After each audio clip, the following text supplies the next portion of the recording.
Bonjour, j'étais en observation de oiseaux aujourd'hui et je passais à côté d'une plante que j'aimerais ça vous présenter. Vous avez sûrement déjà entendu parler, c'est le thé du Labrador. Et comme vous voyez ici, proche du printemps, elle se pointe le bout du nez quand la neige commence à fondre un petit peu. C'est-à-dire, la voilà.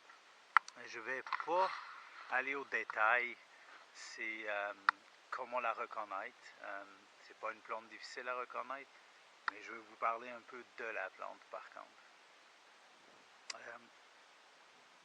C'est une de mes plantes que je préfère, que j'adore en fait, surtout en infusion.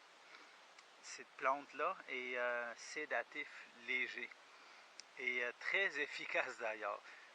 J'avais déjà des amis, un petit groupe d'amis autour d'un feu lors d'une soirée. Et vers la fin de la soirée, j'ai proposé aux gens s'ils voudraient une tisane. Et je leur parlais du thé de Labrador. Et je leur ai dit, s'ils prennent cette tisane-là, ici une demi-heure, tout le monde va être parti. Et vous pouvez comprendre qu'est-ce qui est arrivé.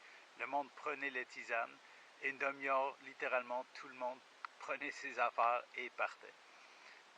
C'est très efficace pour se calmer les nerfs.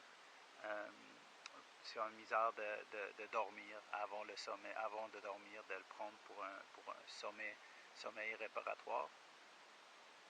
C'est-à-dire un sédatif léger. Mais aussi, c'est une plante extraordinaire pour des problèmes respiratoires, pour guérir le scorbut. Les femmes dans le passé utilisaient cette plante pour faciliter les accouchements. Ça veut dire avant l'accouchement, un peu avant, ils commençaient à consommer la plante pour faciliter l'accouchement. Tout un bijou. Et si vous prenez ici une feuille,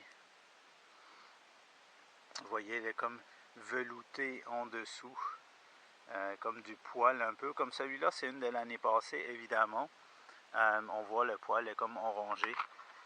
Et si vous écrasez cette feuille-là, et comme il faut, entre vos doigts, oups, je viens de la perdre, voilà, vous l'écrasez entre vos doigts, et vous la sentez,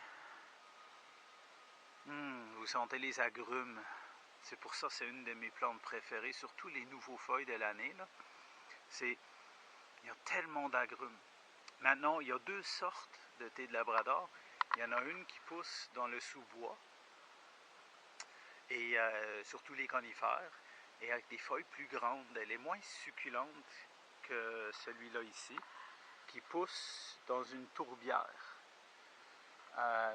Celui-là, des tourbières qui sont exposées beaucoup plus au soleil, vont produire beaucoup plus de cristaux et qui sont beaucoup plus riches. Alors voici le thé de Labrador. Faites l'expérience, faites-vous une petite infusion et je suis sûr, même si vous n'êtes pas fan des tisanes, vous allez commencer à adorer boire des tisanes. Bonne journée.